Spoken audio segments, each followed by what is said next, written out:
Because unfortunately my dad passed away when I was in standard 7 or grade 9, as they now call it, so my mother couldn't afford that. I was never paid a stipend because I'm at university. We pay them a stipend. If they're in college student gets $3,000 a month. No, that's not a lot of money. But for heaven's sake, it's at least something. At university get $3,500. If it's a matriculant, they get $2,000. 2,500, call me a liar. I'm not sure if it's 2,000 or 2,500. Straight from school. Now that at least is good enough pocket money, because remember, your college fees have been paid, your accommodation has been paid, your food has been paid, your books have been paid. So it really is this. But then you've got to get an NQ of 4, because an NQ of 4 in line with scholastic qualifications, okay, is more or less on a matric level. It is not a matric, two different, but they're both qualifications. Matric has got a qualification on the NQF level 4. Learnership NQF level 4 is on the same level, but it's a different qualification. But it is recognized on the same level. Okay, so that is possible today, which was never possible before. Okay, and this young lady quoted Madiba's quote. I want to change it slightly. And I want to say, and I made a note here, and I say, in my opinion, education is the only solution. Because we've done surveys. We say, why are the Zimbabweans and the Kenyans and the Mozambicans outperforming South Africans? And we came to the conclusion is they are better qualified. So they know more about how to merchandise. They know more about sales and selling techniques. They know more about finance and administration. They know more how to source their merchandise than what our people do. Now, I understand it was because of what happened in the past, but we can't fix the past. Let's fix the future. So get yourself as qualified as you can. And the beauty is today, the CETAs are paying for these things. So really, really, it can cost you absolutely nothing. It depends on you as the individual, on how you perform, on your results. Now obviously, if you are complaining every second day, as I heard about your stipend, and you complain about this and you moan about that, I'm also going to say, well, at the end of the day, maybe I shouldn't get this out, because his complaints are never going to stop. Because it's not about that. Of course you need it. Of course you must get it. Of course it must be discussed. Of course it must be sorted out. Of course it must run as smooth as it possibly can. But sometimes there are hiccups. And one sits around the table and sort out those hiccups. That is the solution, how you do that.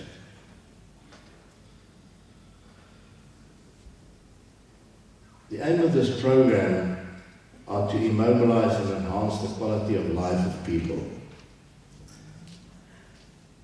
Not only just people living with disabilities, but specifically, so they can accomplish their independence. The learners were trained on wholesale and retail operations, or see an NQF level 2 and an NQF level 3. Now, NQF level 2 and NQF level 3, and it's not important whether it's on a grade 9 or a grade 7 or a grade whatever. That's not important. The NQF level 2 teaches you about retail, what retail is all about. Now, I don't care whether you've got a degree. I've had many guys working for me. I was 17 years in operation. And then I went to varsity and bought the hell out of me, and I came back to retail.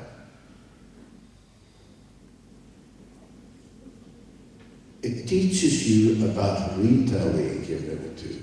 Because I have had guys with qualifications, with BComs, working for me, and they know nothing about retail. So if you've gone through the NQF level 2, you at least have got a good understanding of what is happening in the retail. The secret is not to stop there. The secret is to continue, and I heard the CEO already appealing to organizations to allow staff to articulate, to be able to continue, to be able to better themselves. Because that's where this selection is coming from. Now the Rseta is trying to enforce that by employing people. We do not allow NQF 2 and 3 training anymore. We allow training on NQF level 4 and 5. Unemployed, we say, okay, take them through a level 2 and a level 3. But if the guy is in the retail system, we say he must now go to a level 4, or in a 2 he must go to a 3, and if he's on a level 4 he must go to a 5.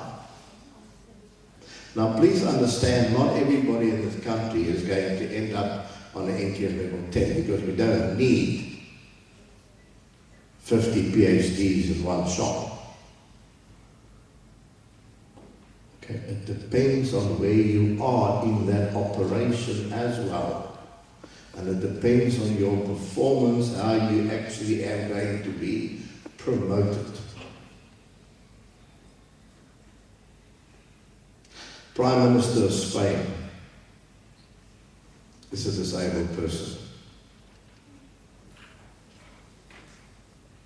Tulani, if I remember correctly, when we were there, disabled person has got disabled children.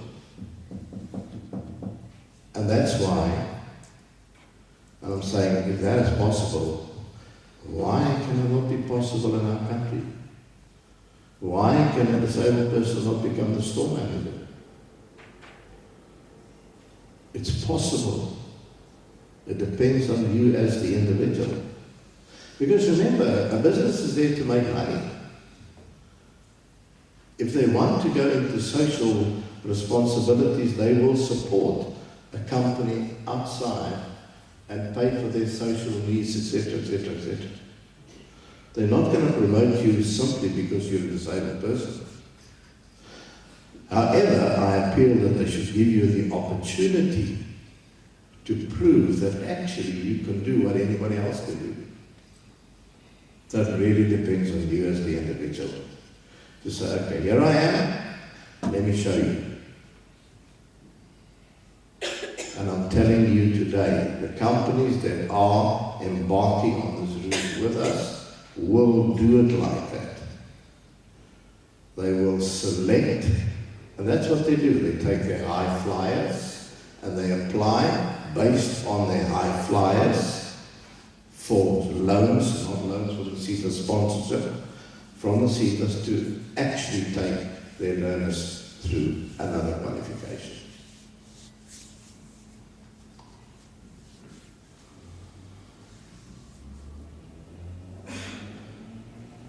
I really want to say that it is an absolute pleasure for me to be here, to be able to say congratulations. You have done something that you are and should be proud of. I know it wasn't easy. I know there were lots of hiccups. I know there maybe have been lots of challenges, but that's over. You are graduating. Please don't throw that in the cupboard. Go out there and do and show the retailers and the wholesalers, or wherever you are, that there's absolutely no reason why a person living with a disability can and should not be employed. And you are really going to be the ambassadors. Because the more and the more and the more we are actually putting into the retail sector, the more the retailers... You know what retailer said to me? He said, where do I put this guy? I can only put one guy on the telephones. I said, for goodness sake, man, why should a disabled person be your receptionist answering your telephone? There's chartered accountants, guys with disabilities, because there's nothing wrong with your brain. You don't necessarily have to be a telephonist or a switchboard operator or a receptionist. And suddenly they realize there's lots of occupations in the retail sector that a person with a disability can actually do. So colleagues, well done. Please, all I'm asking is continue with your studies. Mr. CEO, I thank you for the opportunity. It's not every day I get this opportunity. My kids said I should have been a preacher. But I really enjoy the fact that I get this opportunity to say, guys, you know the Freedom Charter said, the doors of learning shall be opened. Those doors are open. Trust me. If you want to close them, then it's on your shoulders. But the opportunities are there. We will do our damnedest to try and find occupations. We could even put your names on our websites. Advertising to 11,000 retailers. Paying levies to us is actually 68,000 in the sector. So here's a qualified person. So that's one of the other problems. Companies do not want to go through the trouble of getting the person qualified. They would rather prefer employing a already qualified person. So we could even do things like that. But we've all got to work together and keep on building and building and building until it's no longer an enforcement by law, but a natural thing to employ people based on what they can do. And that's what I want you guys to help us with. Well done, and congratulations with your qualifications. Thank you.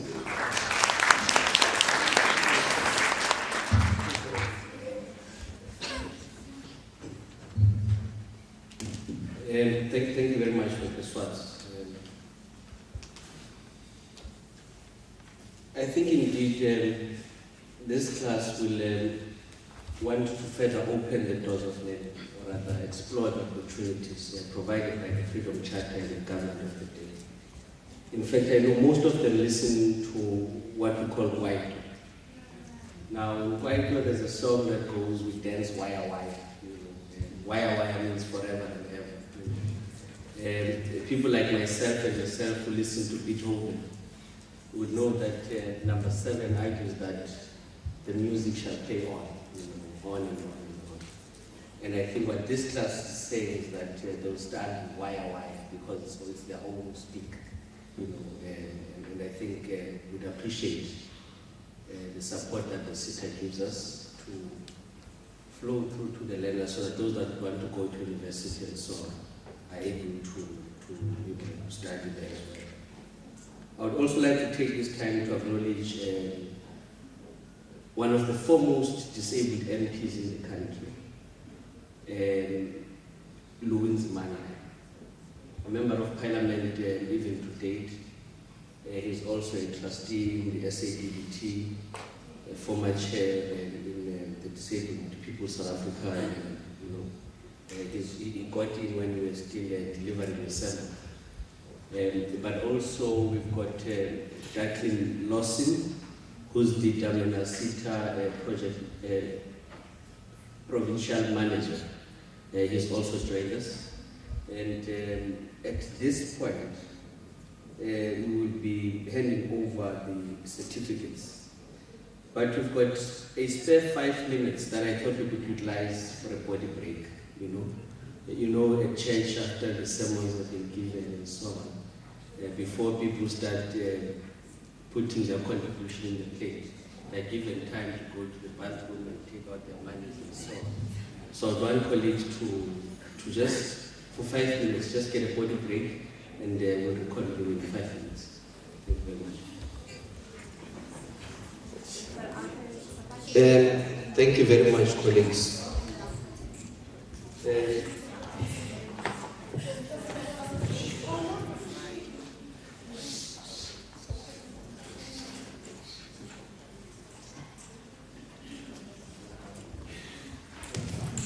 Two weeks back, we were in PE.